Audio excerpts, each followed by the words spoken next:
Boa noite, meus queridos apoiadores do canal. Boa noite, sejam bem-vindos para mais um Cineclube Gay Nerd. Um cineclube muito especial, porque estamos falando de um filme espetacularmente bom. Vou dizer aí, arriscar, já vou jogar essa para a galera aqui. Talvez o melhor filme que a gente já viu no Cineclube até agora. Esse é o 20º Cineclube número 20. Melhor filme que a gente viu até agora. Até agora é um dos melhores filmes que eu vi esse ano.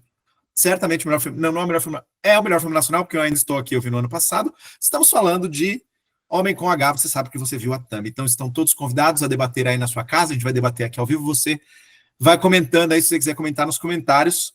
Muito obrigado pela presença de todos vocês, temos uma casa cheia hoje, muitos participantes. A gente está feliz porque o filme, feliz barra triste, porque o filme entrou na Netflix, e aí isso atrapalha um pouco ele sair no cinema, né? Porque ele estava indo bem no cinema. Estava indo super bem, estava com 700 mil. Foi muito engraçado que um pouco antes, acho que uns 15 dias atrás, eu fui ver alguma coisa, alguma cabine no Eldorado, e estava passeando antes de entrar na sessão, e vendo os filmes que estavam passando, e a tia estava passando como Treinar Seu Dragão, e aí eu falei, oh, Homem com H, ainda disponível numa sala grande do Cinemark do Eldorado, aqui em São Paulo. Tô falando, porra, o filme tá rendendo ainda. Aí deu 5 dias, foi para Netflix. Então eu quero começar primeiro, eu acho que dando um contexto aí, todo mundo contando um pouquinho como é a sua relação com o Ney Matogrosso. Você era um grande fã, você era um super fã, que pontos da vida de Ney Matogrosso você já conhecia a priori antes do filme? Como é que era a sua relação com ele? Quem quer começar? Rafa Torinho, o que você tem a dizer? Né? Como era a sua relação com Ney Matogrosso? Eu gosto muito de Secos e Molhados, ouço muito até hoje os álbuns da fase com o Ney Matogrosso, e obviamente que eu conhecia também a carreira do Ney, mas eu nunca parei para analisar toda a evolução do repertório dele, todas as fases pelas quais ele passou. Conhecia, assim, do Fantástico, das novelas, né, de aparecer na TV, de consumir as músicas mais conhecidas. E também tem uma música que ele cantou algumas músicas infantis também, naquelas coletâneas dos anos 80, Arca de Noé, Pra Gente Miúda. Então eu tinha essa referência desde muito criança, ouvindo Ney Matogrosso, né? E daí o filme me despertou tanta vontade de conhecer mais da obra dele que eu comecei a fazer uma coisa que eu faço com artistas que eu gosto, que é ouvir toda a discografia em ordem cronológica para entender as evoluções. Então, neste momento que a gente está conversando, eu consegui chegar até a fase que o filme aborda no início dos anos 90. Agora, todo o trabalho, anos 90 em diante, tem mais uns 20 álbuns ainda para ouvir, vou deixar para os próximos dias, mas sempre soube que ele era um cara muito à frente do seu tempo, muito transgressor, muito assim, liberto, né, de mostrar a sua sensualidade, sua exuberância, sem tantas amarras.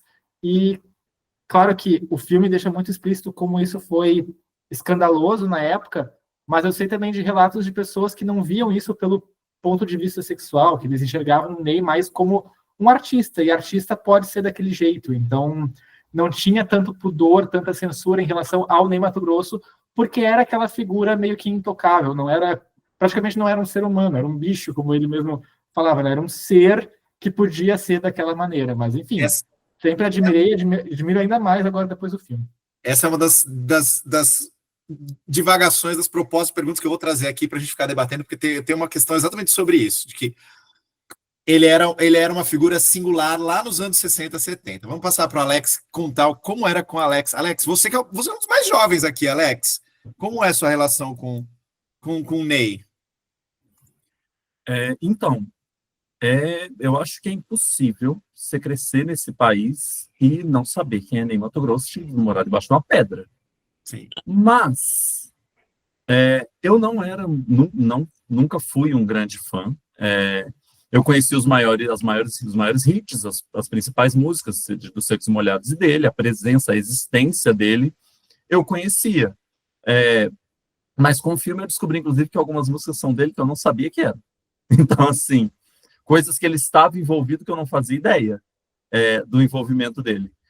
Eu tenho para mim também, isso foi uma coisa que eu fiquei pensando depois de fazer o review do Homem com H lá naquele filme, que é o fato de que Ney Matogrosso, até porque já sou um filho dos anos 90, 2000, é uma daquelas figuras das quais eu, durante a juventude, dei aquela distanciada, porque ela remetia à homossexualidade, então existia não posso me envolver com este tema, porque não posso ser visto envolvido com este tema, até mesmo dentro de casa. Então, assim, eu entendo, inclusive, que eu tive até uma resistência por muito tempo. Então, assim, eu fui entender o Ney Matogrosso como uma figura relacionável, tranquila, depois de adulto. Assim, bem depois de adulto.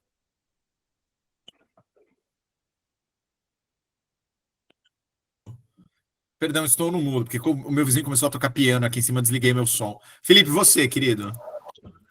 Então, eu assisti o filme no cinema, e aquela frase do cartaz, que é muitos conhecem o cantor, poucos conhecem o homem, acho que era assim, me resume, né? Não era fã dele, fiquei sendo depois que eu vi o filme, porque ele era único, ele é único, né? Não do ponto de vista filosófico, que todos nós somos únicos e tal, mas ele é único. Ângelo, você, querido? Não, como eu brinquei, né, tipo, quando não estava gravando ainda, eu sou acho, um dos que estava vivo na época do filme inteiro, né? E uma coisa que eu fiquei chocado, primeiro que sempre fui fã, já sou fã, eu escuto, mas eu lembro de Secos e Molhados, assim, não lembro de reprise, eu lembro de Secos e Molhados. Aí eu fui fazer as contas, eu tinha 5 anos de idade quando o grupo acabou. Para você ver o impacto que isso teve, eu vou dizer assim, no coletivo, né? E, obviamente, com 5 anos de idade, como criança, eu não via aquilo como... Óbvio que, como uma bichinha novinha, que eu sou uma bichinha precoce, eu já achava ele sensual, com o pelo no peito, essas coisas assim, mas eu não via aquilo como homossexualidade. Olha que loucura, né? Porque eu acho que é como foi falado aqui, porque ele era igual, tipo, também outro que era assim, é aquele Sandra Rosa Madalena, como é que é? O Sidney Magal. Sidney Magal, era uma coisa assim, meio tão performática que extrapolava, né? Mas é isso, eu assisti o filme, eu tive uma resistência para assistir hoje, porque é uma época que eu não gosto muito de lembrar, a época da AIDS, e eu, de fato, quando chega nessa época, nessa hora, você chorar, aquela coisa toda, né? Mas é uma nostalgia real, né? Uma coisa, e outra coisa que me fez assim, chorar também, é que ele me fez pensar, tomar consciência da minha própria idade, né? Essas coisas assim, que a gente é a gente, né? E quando você começa a fazer as contas e ver quantas coisas aconteceram, e aí bateu isso em mim também. Aí foi, mas o filme, a música, na hora que cantava, porque o Jesuíta ele canta só a Rosa de Hiroshima, né? O resto tudo, eu fui pesquisar isso. O resto tudo é dublagem do Ney. Cara, quando eu trava a música do Ney, eu esquecia que eu estava até vendo o filme, pô, tanto que eu gosto e quanto eu acho a voz dele fantástica, né? Mas é isso. Marquinho, querido, você? Você tá no mudo, querido, você tá no mudo. Aqui.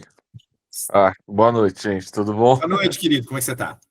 Joia. Gente, não sei se vocês tiveram essa sensação. Primeiro, que o menino, eu esqueci o que falou aqui agora, que fez comentário da sua roupa. O Alex. Do Alex, falou dessa relação. Na minha infância, a gente fugia igual de Job Foge da Cruz do Ney Matogrosso, porque ele era a representação máxima do homossexual. Com o filme, você descobre que não tem nada a ver com a homossexualidade diretamente. É um trabalho artístico que, por acaso, é feminino, né? Tem um traço feminino, mas não é obrigatoriamente relacionado à sexualidade dele. Mas a gente, enquanto criança e adolescente que não se aceitava, era a última coisa que a gente ia ver. Embora eu era fui muito fã do Renato Russo, que é acho que um pouquinho depois dele, assim, tanto que assim, eu achava que a gente é muito ignorante, a gente não pesquisou, né? Aí depois que a gente vai pesquisar, não, ele fez sucesso muito antes do Cazuza. Tipo, a sensação que a gente tinha por ignorância nossa era que ele se aproveitou do Cazuza para fazer sucesso. Aí, puta, não tem nada a ver, a gente. Você não sabe quem é o Ney Matogrosso, fica quieto. Aí fui pesquisar, olha, opa, peraí, o Ney Matogrosso é outra coisa. E com o filme você tem, primeiro, que você descobre que aquilo é um trabalho totalmente artístico, e por acaso ele é gay, e aí aparece o conflito dele sendo gay com o pai dele, que é a história, e aí entra a minha questão pessoal com o pai, que eu tive o mesmo dilema que ele tem com o pai, eu tive com o meu, embora era mais eu com preconceito, porque depois meu pai foi uma pessoa maravilhosa. Meu pai ficou doente, meu marido deu banho nele, mas meu pai era preconceituoso. Sei lá, e aí, mas a relação inicial de choque foi muito parecida e aí eu me identifiquei enquanto pessoa, né? Mas o que eu gostei do filme, primeiro que o filme realmente é maravilhoso. Faz tempo que eu não vou no cinema e falo, caraca, que filme! Você fala, meu, parece que, puta, eu tinha perdido a vontade de ir no cinema. Eu falei, meu, vai no cinema pra, beleza, pra dar uma risadinha, mas não aquela coisa de falar assim, nossa, meu Deus, que filme. E ele deu isso, mas principalmente você fala, meu, o artista é outra. Esse trabalho dele que a gente vê extravagante, não é. O Ney não é só isso, ele é muito mais que isso. E o talento dele, que é, pelo amor de Deus, é extraordinário. A voz dele é sem palavras. Vou passar para o Eliseu. Então, eu conheci o Ney na adolescência, lá por uns 12, 13 anos, através daquelas revistas, acho que Caras, se vocês lembram. Contigo, Tititi, contigo. Isso. Em alguma época a revista apareceu em casa, assim, e eu tinha uma reportagem longa com ele, assim, várias páginas, e eu não conhecia ele, daí eu fiquei admirado, assim, com a pessoa, né, e tal, fiquei pensando até que afrontoso, né, eu não tinha referências ainda naquela época, porque a minha família é religiosa, né, enfim, e não tinha acesso à televisão também naquela época. Depois eu fui ter acesso através, que nem o Rafael falou, no Fantástico, outras reportagens que saíam sobre ele, e depois na faculdade, né, que o pessoal começou a apresentar mais, né, os cantores e coisa e tal, e foi a partir disso, então, que eu tive conhecimento a ele. Eu acho que tem uma coisa curiosa do Ney. A minha relação também é muito parecida com a de todo mundo. Eu também eu tinha um medo do Ney Matogrosso, que eu acho que era um medo de criança também, um medo porque acho que a maquiagem dele é aquela coisa, não é uma maquiagem de palhaço, mas sei lá, para mim era uma coisa meio de palhaço, e o jeito como ele se mexia, tal, e não sei o quê. Quando eu era muito criança, me dava medo mesmo, assim, medo de criança. Mas depois, eu acho que tem essa coisa que vocês citaram também, do confronto com uma homossexualidade explícita. E aí é muito curioso que a gente não tem medo, a gente não tinha medo da figura dele, não tinha medo dele como homem, a gente tinha medo da expressão física e da expressividade, da performatividade da homossexualidade. Porque é isso, ele era o cara que dançava e rebolava, que usava maquiagem, usava roupas extravagantes, que talvez eram de mulheres, e era, acho que isso que a gente confrontou, que batia na gente, eu acho. E, claro, a gente, além de tudo, tem uma música que era... Hoje a gente entende a ironia, de certa maneira, da música, mas que era uma frase que pra gente era dolorosa, que é vira, vira, vira homem.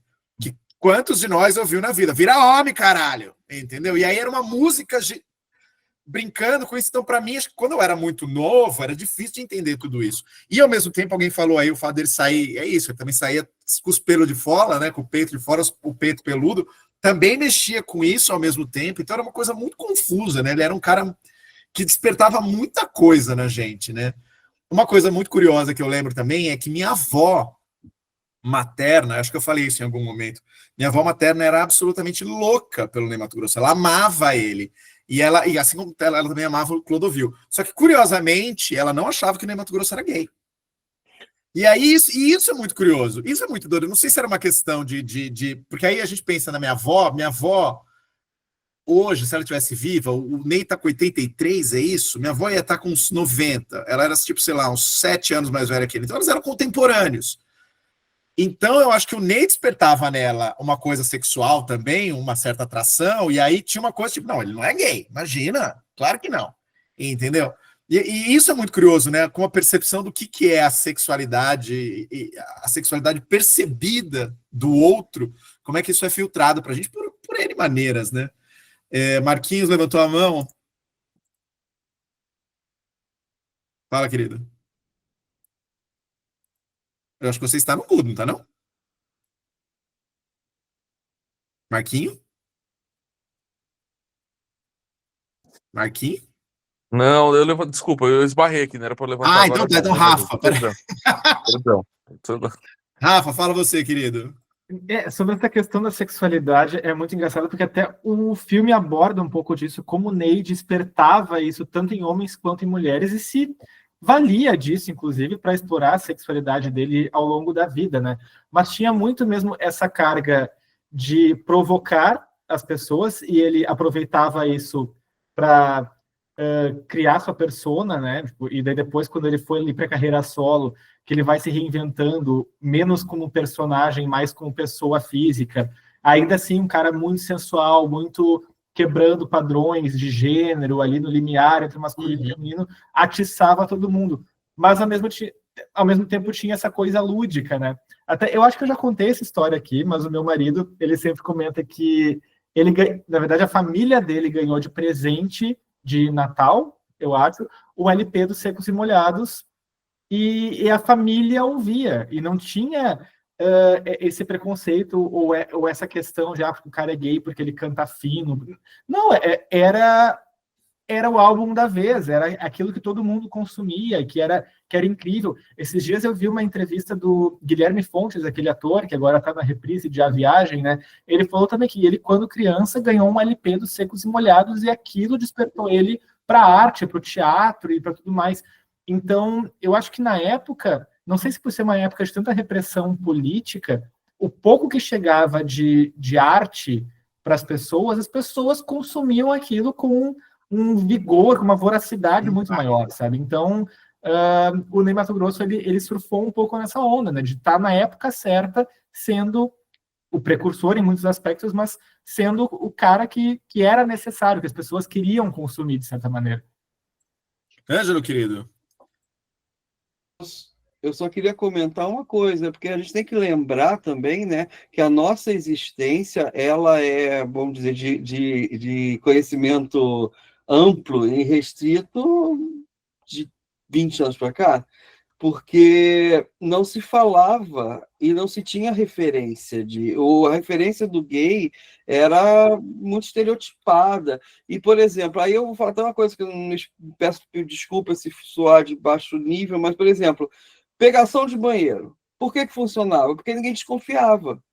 Hoje em dia, abriu o banheiro, o shopping já contrata um arquiteto viado para fazer a prova de pegação. Né? Então, acho esse negócio de saber que existe o homossexual. Então, assim, era uma coisa tão que não se falava, será? Não, é artista, entendeu? Eu acho que é um pouco por aí. Não era uma coisa, assim, conhecida e falada e explorada. Eu tenho algo para complementar nesse aspecto, mas eu vou passar para o Alex primeiro. Alex.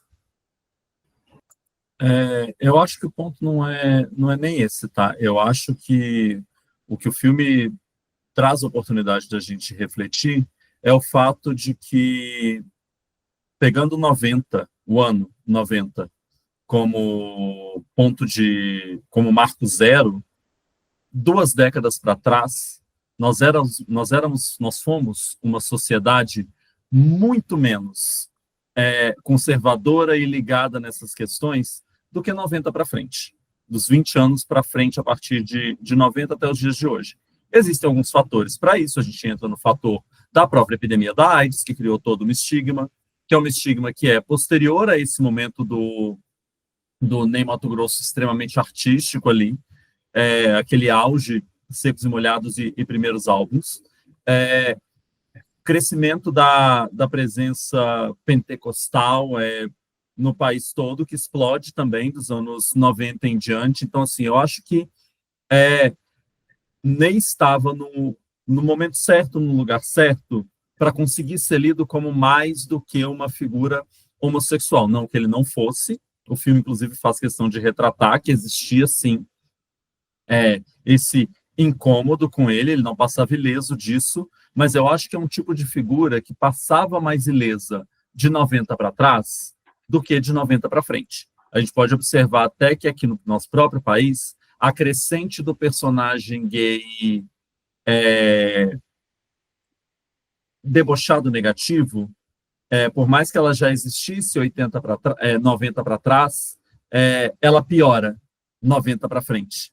Então, eu acho que isso também é um reflexo de como a gente estava como sociedade e da sociedade que a gente se tornou, eventualmente. Eu acho que a gente não pode tirar a crise da AIDS da questão, porque foi um grande demonizador, por assim dizer, Mas eu acho também que era mais possível.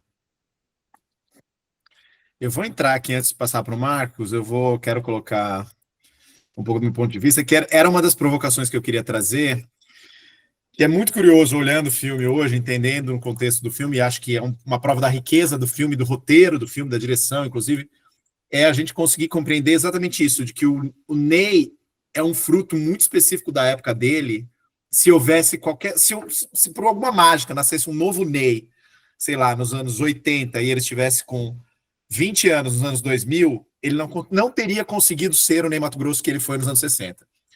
E aí tem uma série de coisas, tem um contexto ali, a gente tem um pouquinho de resto de contracultura também no mundo inteiro, pensar que os hips estavam ali, ó, finalzinho dos anos 60, os hips, quando nem surge também, entendeu? Então, e a gente tinha, exatamente por causa da repressão que havia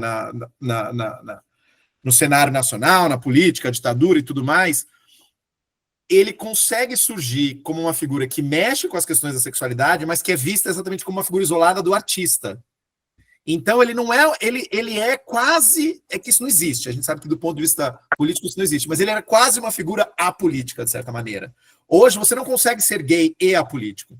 Não existe mais essa leitura, entendeu? Nenhum personagem vai conseguir ser mexendo da maneira que ele mexe, com as expressões que ele tinha, com a performance que ele tinha, e ser apolítico hoje. Você vê que o João, por exemplo, que é um cantor que tem, vamos dizer que ele talvez seja mais heteronormativo do que o Ney Matogrosso, ele ainda assim é visto como um cara, imediatamente como um cantor LGBTQIA+, não conseguem tirar essa pecha de cima dele, entendeu? Ninguém consegue ver ele além disso, ele ainda é um fenômeno muito de nicho. Então, eu acho que o Ney Matogrosso, ele é um fruto daquele momento, tem o David Bowie, o mundo inteiro estava mexendo com androginia naquele momento, e é exatamente o desconhecimento do que era a homossexualidade conseguiu isolar ele, de certa maneira, né? Porque, não, homossexualidade é coisa de gente doente, é coisa do cara ali na esquina, o perverso que vai sequestrar criança, que vai ser pedófilo e tal. Nem é nada disso, então ele não é gay, entendeu? Só que aí, ao mesmo tempo, ele estava mexendo com coisas tipo, ele é homem ou ele é mulher, o que ele faz, enfim.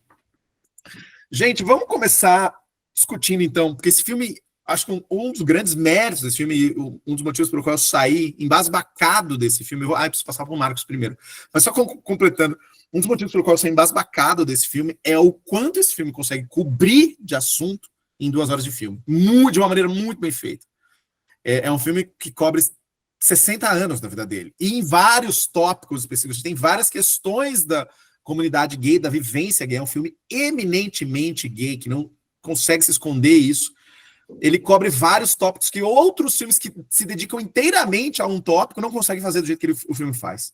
Então, acho que tem um mérito enorme, acho que tem vários pontos que a gente pode falar, pessoas aí já citaram a relação com o pai, que era parecida com a dele, a gente vai passar nisso. Marcos, querido, o que você tem para complementar?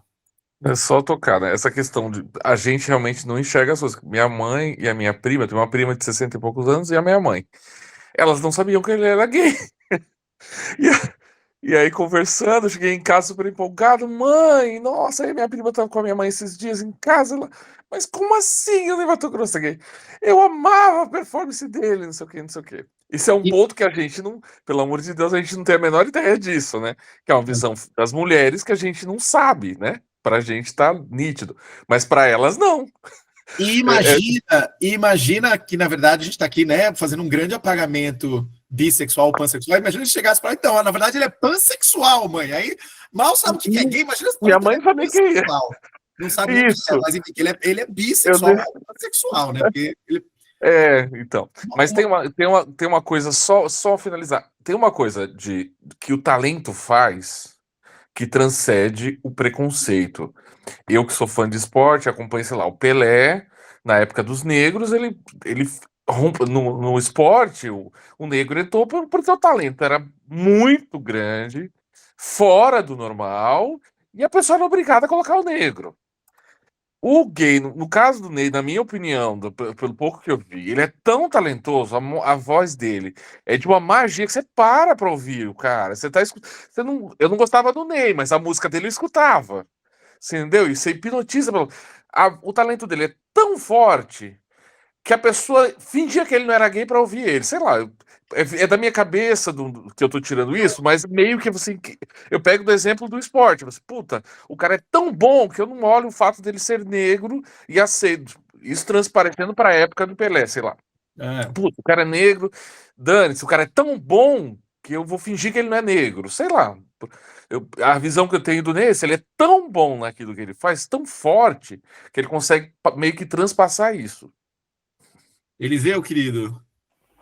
Sim, só para complementar o que o Marcos falou, na época da faculdade tinha os meninos que conheciam o Ney Matogrosso e eles até falavam de um jeito bem preconceituoso, até que os únicos artistas que tinham a liberdade para ser gay abertamente eram o Ney Matogrosso e o Fred Mercury. Daí eu perguntei, mas por quê? Daí eles falaram porque eles são autênticos, né? Isso que o Marcos falou, né? O talento era tão forte que, né, transparecia até o que ele falou ali, né? Que parece que suplantava até a questão da homossexualidade, né? Eu acho que tem uma questão, isso é muito legal, porque é a ambiguidade da teatralidade. Quando você tem uma teatralidade exagerada, ela funciona das duas maneiras. Alguém está identificando como isso aqui é muito autêntico, e alguém está identificando como eu não consigo enxergar o que existe por trás, porque eu estou vendo essa performance primeiro. E aí aqui eu estou pensando, por exemplo, a gente pensa nisso, tipo, isso aconteceu lá nos anos 60 e 70, então ninguém sabia nada, mas aí a gente pensa nos anos 80, gente, as bandas de rock, teve uma fase inteira de glam rock nos anos 80, que eram umas bandas com os caras com os cabelão, maquiagem, vários deles eram gays, e os fãs eram todos héteros, e ninguém imaginava que o cara era gay. Entendeu? Eu penso também no Liberace, que é outro exemplo famosíssimo nos Estados Unidos, que o cara se vestia com as roupas mais malucas do mundo. Era o Elton John também, né? Enfim, o Elton John, acho que a fama de gay pegou mais rápido, mas o Liberace, durante anos, as pessoas achavam que ele era hétero. Várias mulheres dos Estados Unidos amavam o Liberace. E é isso, porque não, aquilo é só uma performance, é só o figurino, é só o teatro, né?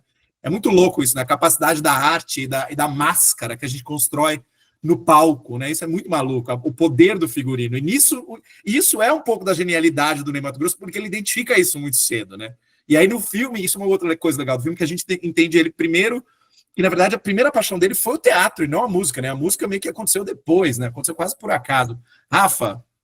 Mas só um paralelo nessa conversa é que também a gente pode trazer aquela história do gay perfeitinho, né? O gay que precisa se superar, tem um talento extraordinário para ser tolerado na sociedade. Né? Assim, não, o cara ele é bom, então deixa ele ser do jeito que ele é, porque ele é bom no que ele faz. Se ele fosse mediano, medíocre, não seria respeitado de nenhuma maneira. Né?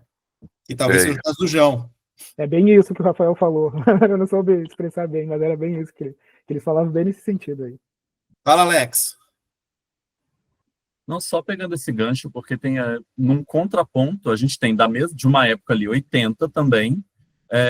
Para quem não assistiu, eu recomendo muito o filme da Cinebio do Robbie Williams, cantor britânico, e o Take That, nos anos 80, inicialmente tentaram lançar como uma banda gay, sendo que nenhum deles era. Take That nos anos 90? É final de 80 e início de 90. O Take That começa... tem? Bom, enfim. Terminar o meu ponto. Reparem não que eu tenho liberdade. E é uma banda que foi lançada no intuito de pegar um nicho gay.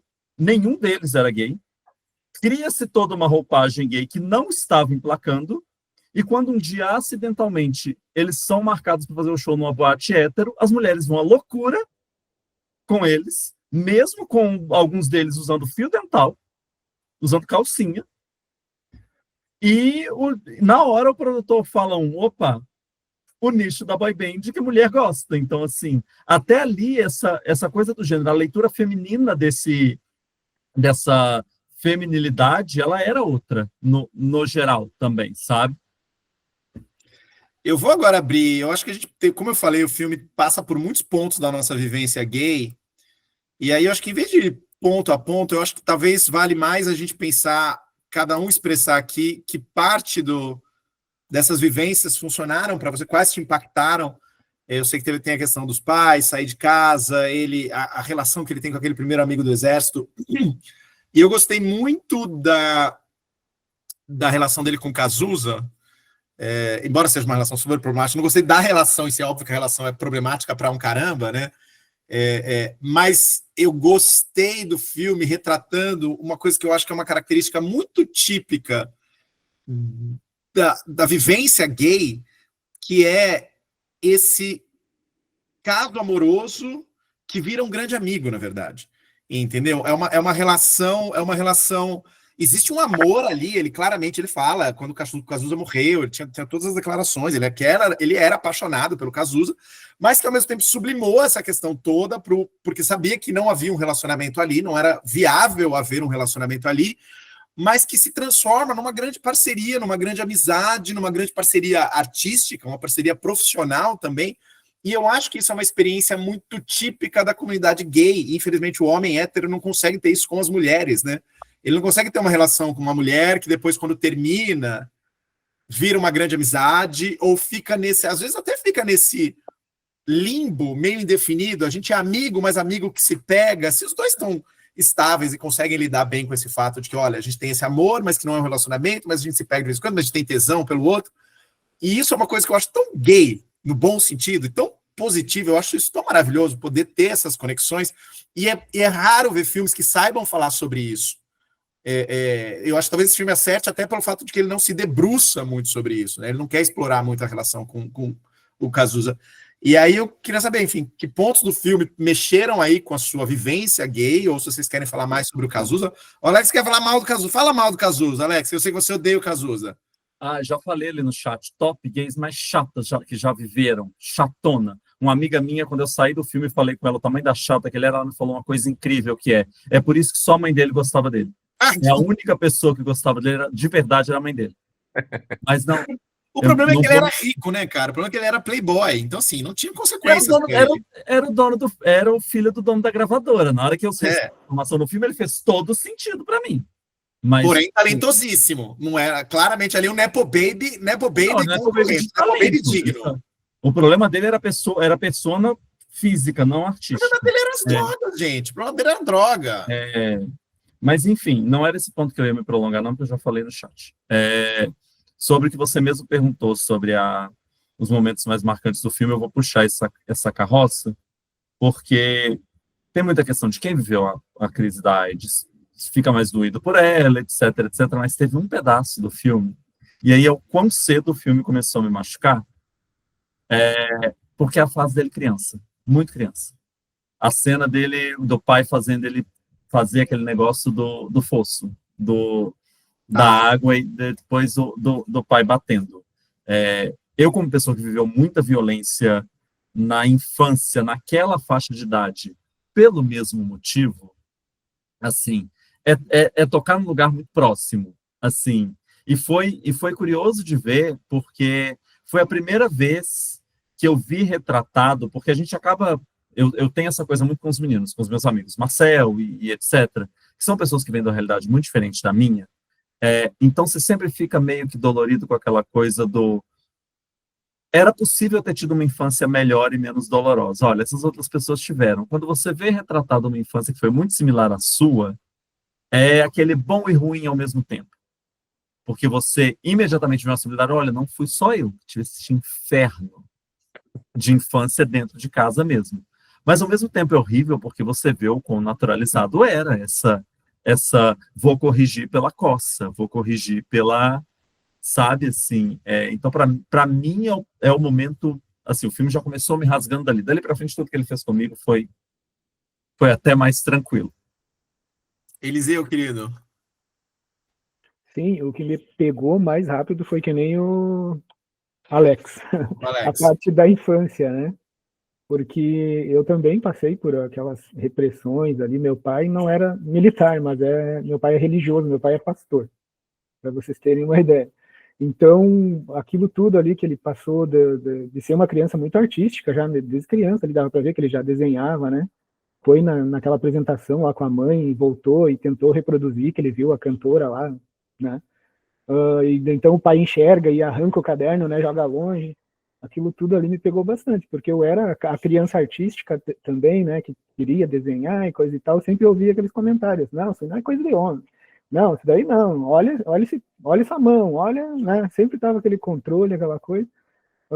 Então o que pegou foi aquilo ali, né, não artista não é coisa de homem e tal. Então sempre essa repressão ali que permeou, né, toda a vida dele, e ele tentou, né, dizer não, eu vou ser sim artista.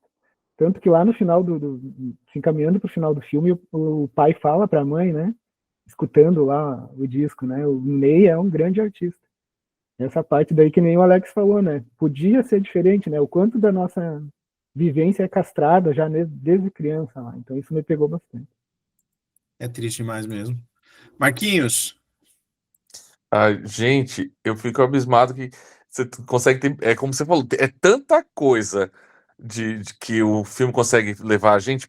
Sei lá, coisa simples. A infância, eu admito que eu não sofri com essa. Eu era um falso. Como é que fala? Que eu tinha um comportamento hétero. Eu era bom de falsificar a minha sexualidade, então não sofri tanto. Tanto que eu tenho amigos mais afeminados que eu. E até hoje eu ando com meus amigos, eu tô dentro do mercado e as pessoas olham para eles por ser muito afeminado, sei lá. Eu conseguia passar despercebido. Então, e hoje, como eu aprendi com muito custo, fui superando o meu preconceito, eu tenho amigos muito afeminados, só que é um contraste de eu entrar, não tô acostumado a ninguém olhar pra mim, né?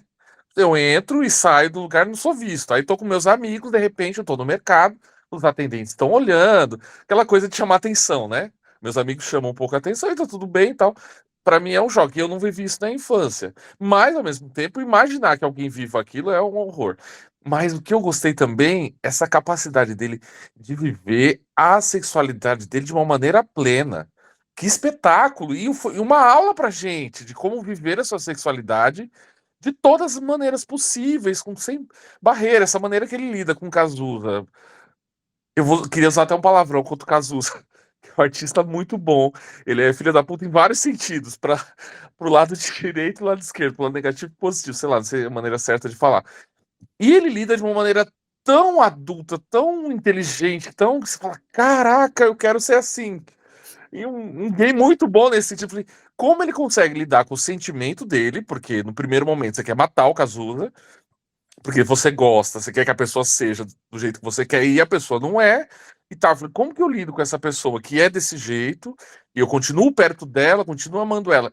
Ele tá me ensinando a dizer, olha, como que você pode lidar com uma pessoa que não é como você quer, mas você quer ela perto porque ela te traz um sentimento legal.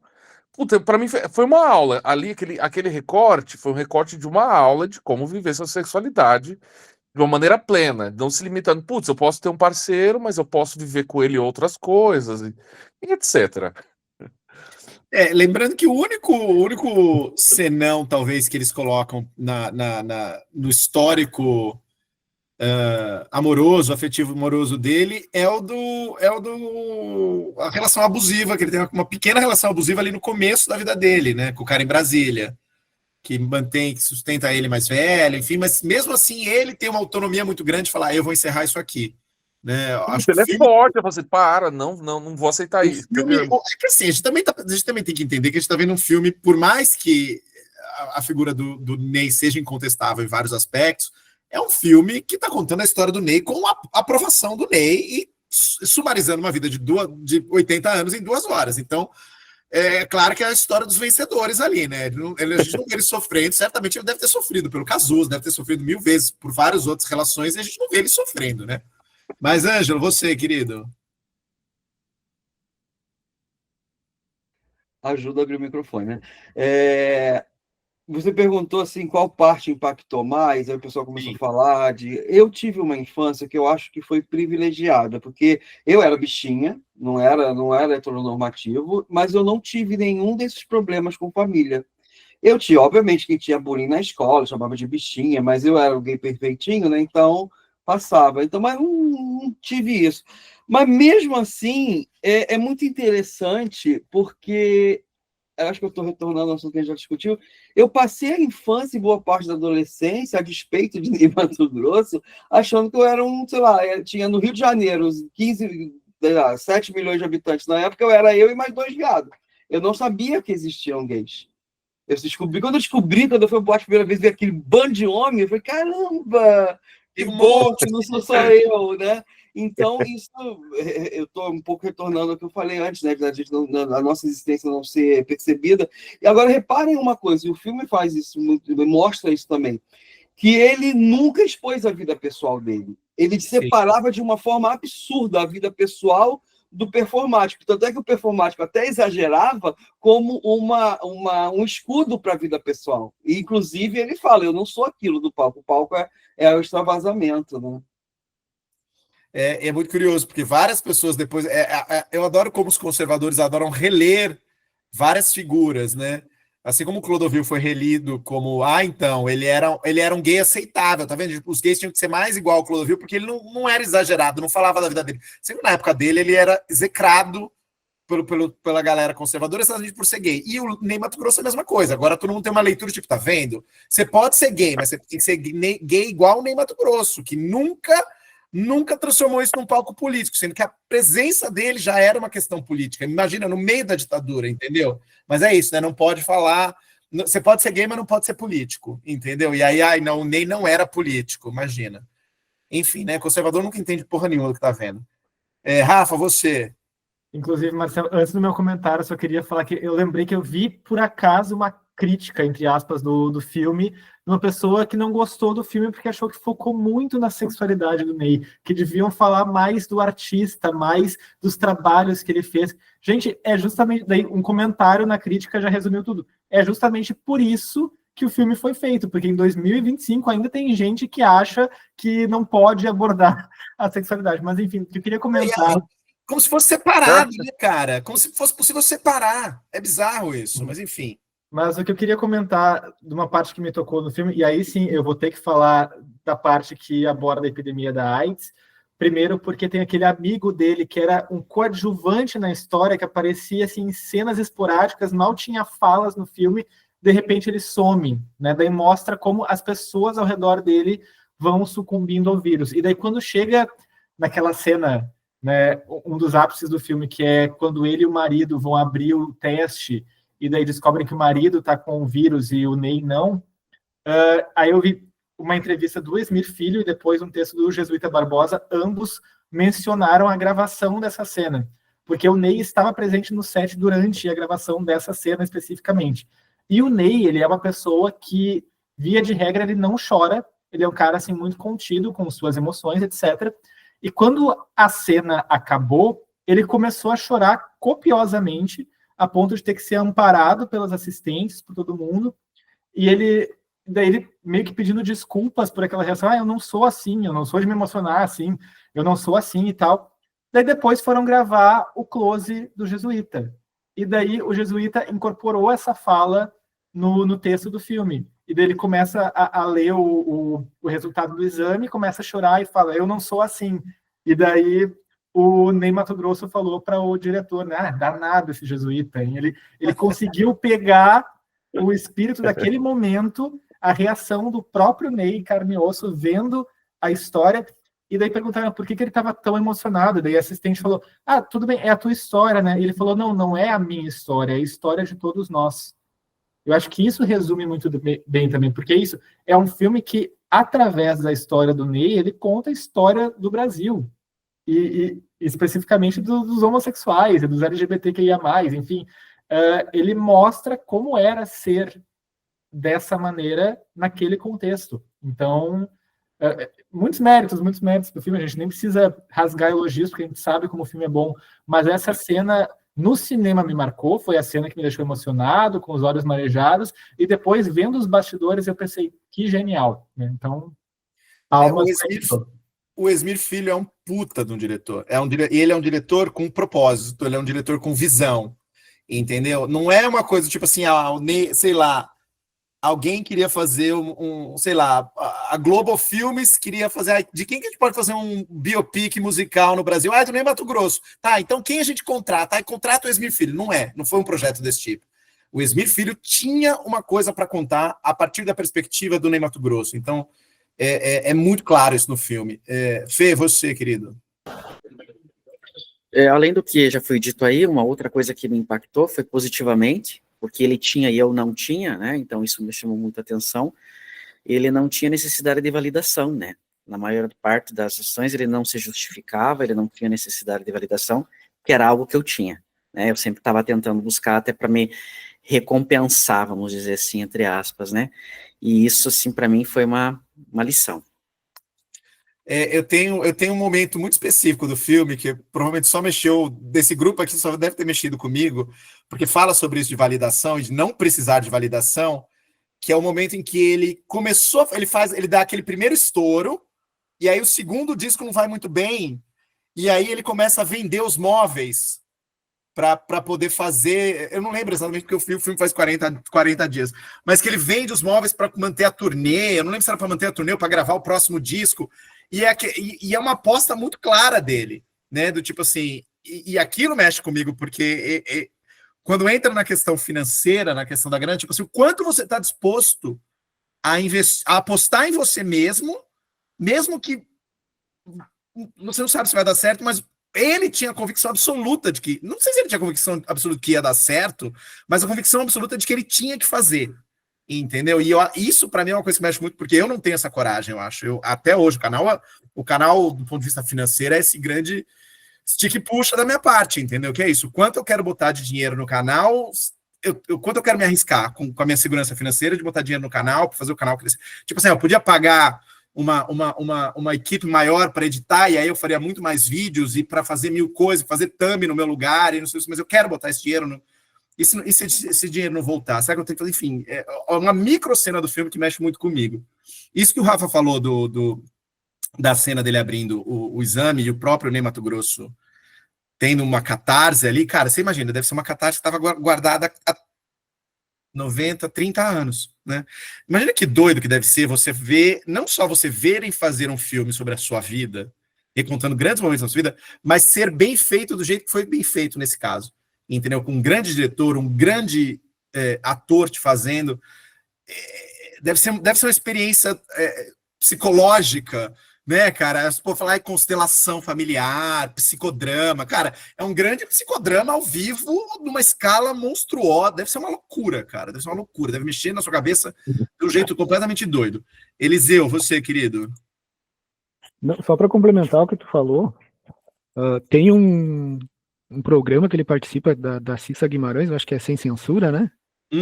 Tem uma entrevista longa que ele fala bem dessa parte, que o pai dele visitava ele com frequência e sempre dizia para ele, e não gostava de ver ele naquela pobreza, ele falava. E ele dizia, não, pai, eu tô feliz vivendo assim. Né? Então ele tinha meio que uma convicção de que ia dar certo, né? Ele estava indo pelo caminho certo. Então era só para complementar. Eu admiro muito essas pessoas que têm a convicção de que eu vou dar certo. É uma convicção que eu nunca tive. É muito admirável da minha parte. Mas eu acho que na questão dele não tinha tanto apego financeiro, ele não se prendia ao dinheiro, porque ele era meio hippie, né? Ele tinha essa filosofia, vou fazer teatro, vou vender meu artesanato, vou me virar, tô aqui vivendo da minha arte, eu tô feliz. Então, claro, depois que ele explodiu e ganhou dinheiro, provavelmente a perspectiva mudou um pouco, né? Mas enfim, eu acho que ele sempre teve esse desprendimento. O outro ponto que eu queria responder, que eu queria ressaltar aí no momento da AIDS, que é o seguinte, era um momento que todo mundo sabia que ia chegar em algum ponto no filme, e eu tinha muito medo, porque eu achava que o filme estava acertando muita coisa, o ritmo do filme estava excelente, e aí você pensa, cara, é muito difícil você abordar algo tão forte quanto a AIDS, tanto no espectro público, todo mundo está morrendo, é um problema do país inteiro, é um problema do mundo inteiro, mas também no aspecto privado, que eu sabia que o marido dele ia morrer. E aí eu pensando, gente, como é que o filme vai conseguir abordar esse tema com a devida profundidade, sem ao mesmo tempo derrubar o filme? Porque se você entra de cabeça e mergulha nesse momento, o filme podia ficar muito para baixo, muito down. E não que fosse um problema isso, mas, enfim, tinha uma questão de ritmo ali no filme. E é muito engraçado porque quando eles fazem a transição da morte do marido dele, é feita de uma maneira tão sutil, mas ao mesmo tempo tão óbvia, porque, tipo assim, eu não preciso te contar o que aconteceu, você sabe o que aconteceu. A gente já está falando sobre AIDS faz 15 minutos no filme, você sabe o que a AIDS é. Então, assim, e aí aquela cena da borboleta, eu achei tão bonito, eu achei uma solução tão inteligente. E é isso, é o mérito de você ter um cara como esse filho, que ao mesmo tempo foi o diretor e também foi o roteirista. Então ele sabia o que ele estava fazendo. Então, assim, foi um dos vários momentos nesse filme, que me fez pensar, gente, que puta filme bem feito, entendeu? Assim, vários momentos de deslumbre que eu tive com esse filme. Que é o quanto o cara é bom para te segurar numa narrativa e não deixar a peteca cair, entendeu? E ao mesmo tempo dar a profundidade emocional que precisa dar, entendeu? Alex, querido, você. Quero só fazer um complemento com uma curiosidade sobre o filme, que não sei se todo mundo aqui sabe, se souberem vão ficar sabendo mais uma vez. Na atenção aos detalhes do Esmir Filho com essas coisas, todo mundo deve ter notado nas cenas já do Ney com o marido, que em cima da cama dele tinha um quadro enorme, que era o quadro do Kit Harington. Uhum. Aquele quadro não existe. Aquele quadro ele foi pintado para o Ney pelo Kit Harington durante uma performance do Ney performando, Kit pintando o quadro. Enquanto o quadro foi colocado para secar, ele foi roubado. No dia seguinte, não sabiam onde estava o quadro mais, e esse mistério de quem roubou o quadro, ele persiste até hoje. Que triste! Fizeram uma réplica para o filme, para colocar ele lá, para resgatar a imagem desse quadro com base, porque o show foi filmado, então tem filmagens do Kit fazendo o quadro. Existem registros do quadro em foto e vídeo, mas o quadro em si, ele não existe. No dia seguinte, quando eles voltam para buscar, porque foi deixado para secar, alguém levou embora. E até hoje esse quadro não está ali. Então foi um momento para resgatar também esse pedacinho da história do Ney que se perdeu aí pelo tempo. Tá valendo alguns milhões de dólares numa coleção particular de algum colecionador, porque toda coleção tem uma estimativa que é coleções particulares de arte, de grande arte, dessas estimadas em milhões de dólares, uma parcela significativa de arte roubada. E aí as exposições, o que o cara expõe em casa não é nem tudo, o cara expõe muita coisa guardada porque sabe que é roubado. Os gatão brigando aqui. O que mais, querido? O que mais queremos discutir a respeito deste filme maravilhoso? Jesuíta Barbosa, que homem maravilhoso, né? Já é o nosso segundo filme do Jesuíta.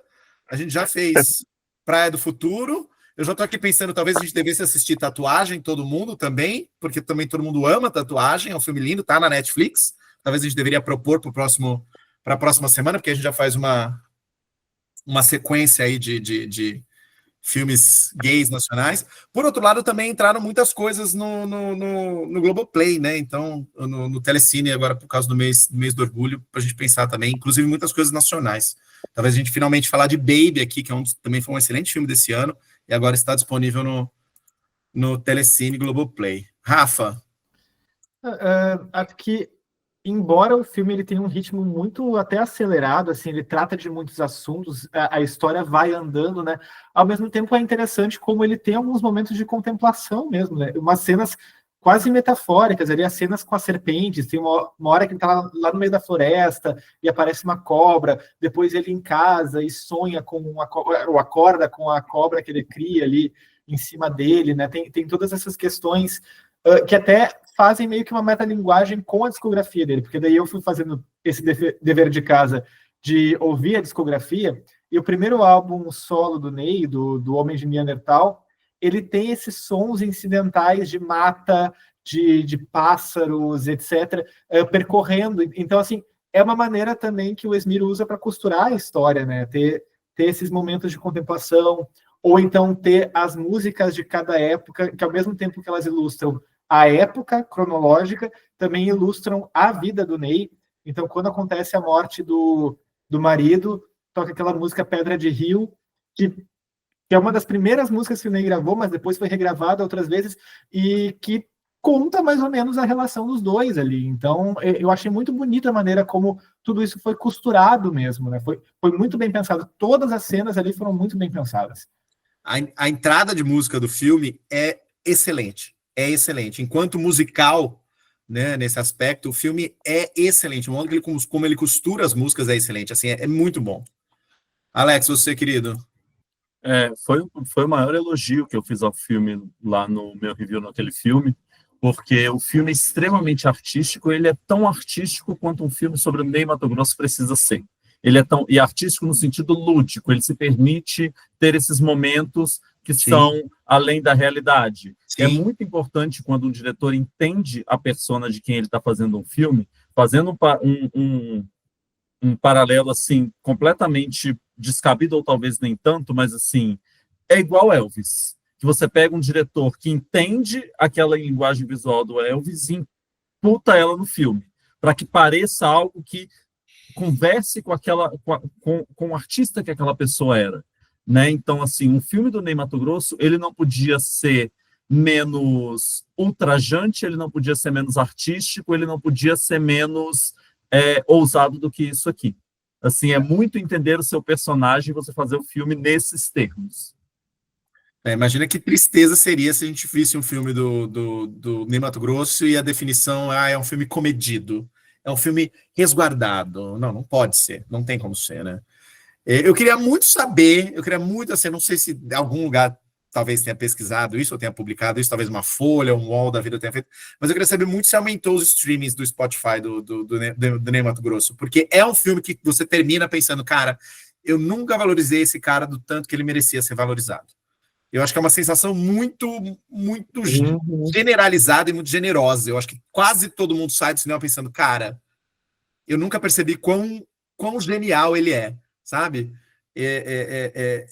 Que eu acho que não é uma sensação que eu tenho com frequência para outros biopics que eu assisti, entendeu?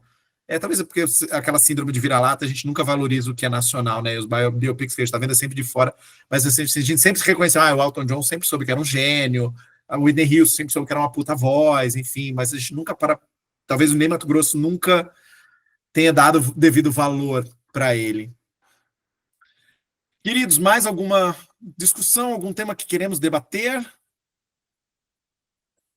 Alguma história? Eliseu, fala, querido. Você está no mudo. Você está no mudo. Sim.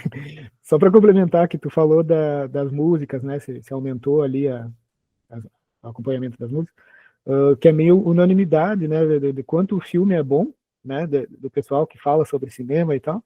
Da atuação do Jesuíta Barbosa, né, que é meio que uma unanimidade também, né, que ele não tentou imitar, né, o Ney Matogrosso, né, que ele imprimiu ali, né, a versão dele mesmo pro Ney, e também o quanto é interessante ele estar vivo, né, para ver a homenagem em filme, né. Eu fiquei pensando, outros grandes artistas, né, tem o filme da Elis, tem o filme do Tim Maia, do próprio Cazuza, né. Simonal, e o Ney tá aí, né, tá vendo, participou, inclusive, né, da elaboração do filme, que importante isso.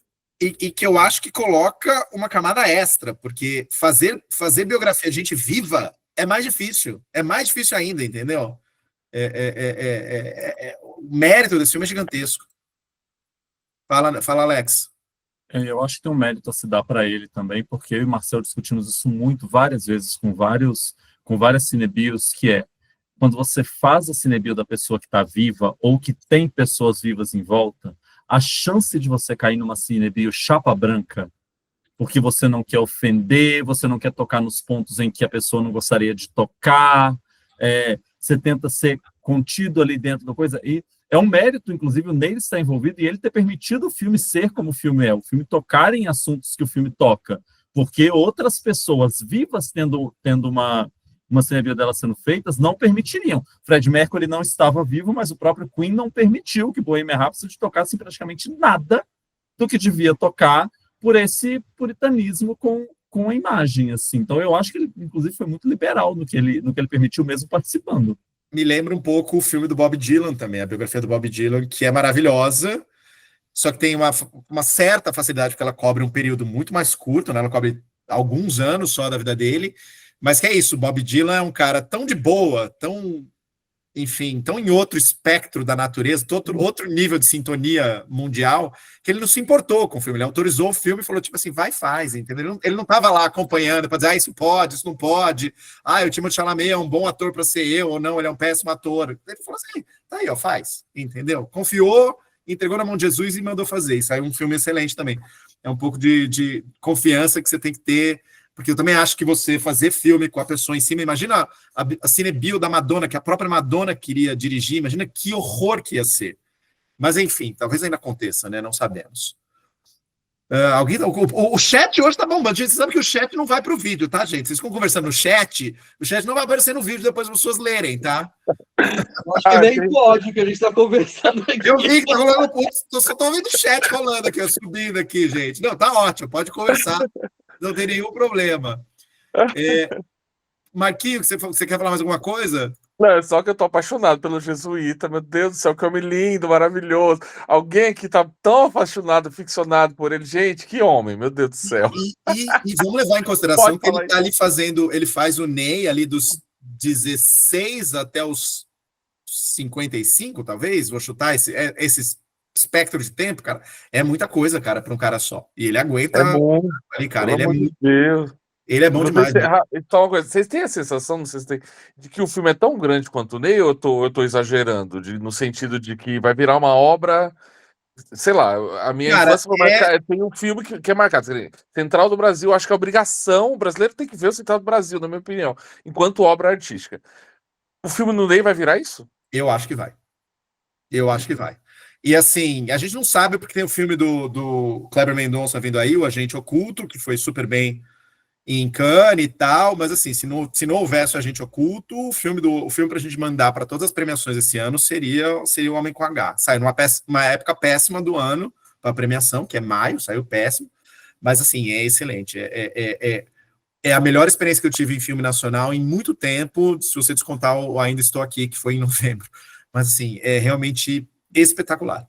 Eu acho que é um dos grandes filmes que a gente viu. Eu acho. Queridos, A gente teve dois, né? Por quê? Qual foi o outro? Vitória, que também é excelente, mas... Eu gosto de Vitória, mas eu não acho que é nesse ponto, não. Eu não acho que é tudo isso, não. Eu gosto bastante de Vitória. O Homem com H é melhor, mas realmente a gente está num bom... O Homem com H é mais complexo, nacional. se contar. É bem mais complexo. É um projeto muito mais... Tinha muito mais coisa para dar errado. Muito mais coisa para dar errado. Muito. Gente, vamos falar sobre filmes para julho. De novo, eu não tenho nada na perspectiva imediata aqui. Eu estou fazendo, na verdade, o vídeo que é os filmes gays do segundo semestre.